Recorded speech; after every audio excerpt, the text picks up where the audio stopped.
ponder your fate. Is this the man who shook the earth and made kingdoms tremble? The man who made the world a desert, who overthrew its cities and would not let his captives go home? All the kings of the nations lie in state, each in his own tomb. But you are cast out of your tomb like a rejected branch. You are covered with the slain, with those pierced by the sword, those who descend to the stones of the pit. Like a corpse trampled underfoot, you will not join them in burial, for you have destroyed your land and killed your people. The offspring of the wicked will never be mentioned again. Prepare a place to slaughter his sons for the sins of their forefathers. They are not to rise to inherit the land and cover the earth with their cities. I will rise up against them, declares the Lord Almighty. I will cut off from Babylon her name and survivors, her offspring and descendants, declares the Lord. I will turn her into a place for owls and into swampland. I will sweep her with the broom of destruction, declares the Lord Almighty.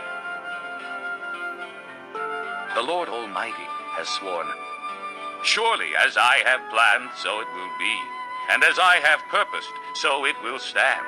I will crush the Assyrian in my land. On my mountains I will trample him down. His yoke will be taken from my people, and his burden removed from their shoulders. This is the plan determined for the whole world. This is the hand stretched out over all nations. For the Lord Almighty has purposed, and who can thwart him? His hand is stretched out, and who can turn it back? This oracle came in the year King Ahaz died.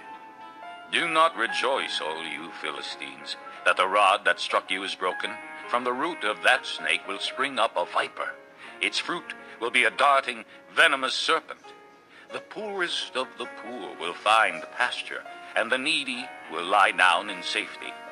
But your root I will destroy by famine. It will slay your survivors. Wail, O gate! Howl, O city! Melt away, all you Philistines! A cloud of smoke comes from the north, and there is not a straggler in its ranks. What answer shall be given to the envoys of that nation? The Lord has established Zion, and in her his afflicted people will find refuge. Chapter 14. The Lord will have compassion on Jacob. Once again he will choose Israel, and will settle them in their own land. Aliens will join them, and unite with the house of Jacob. Nations will take them and bring them to their own place, and the house of Israel will possess the nations as men servants and maidservants in the Lord's land. They will make captives of their captors and rule over their oppressors. On the day the Lord gives you relief from suffering and turmoil and cruel bondage, you will take up this taunt against the king of Babylon. How the oppressor has come to an end! How his fury has ended! The Lord has broken the rod of the wicked, the scepter of the rulers, which in anger struck down peoples with unceasing blows, and in fury subdued nations with relentless aggression. All the lands are at rest and at peace. They break into singing. Even the pine trees and the cedars of Lebanon exult over you and say, now that you have been laid low, no woodsman comes to cut us down. The grave below is all astir to meet you at your coming. It rouses the spirits of the departed to greet you.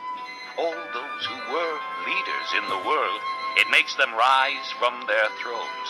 All those who were kings over the nations, they will all respond. They will say to you, you also have become weak as we are. You have become like us. All your pomp has been brought down to the grave along with the noise of your harps.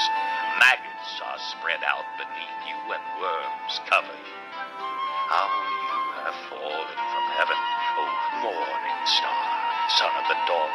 You have been cast down to the earth, you who once laid low the nations.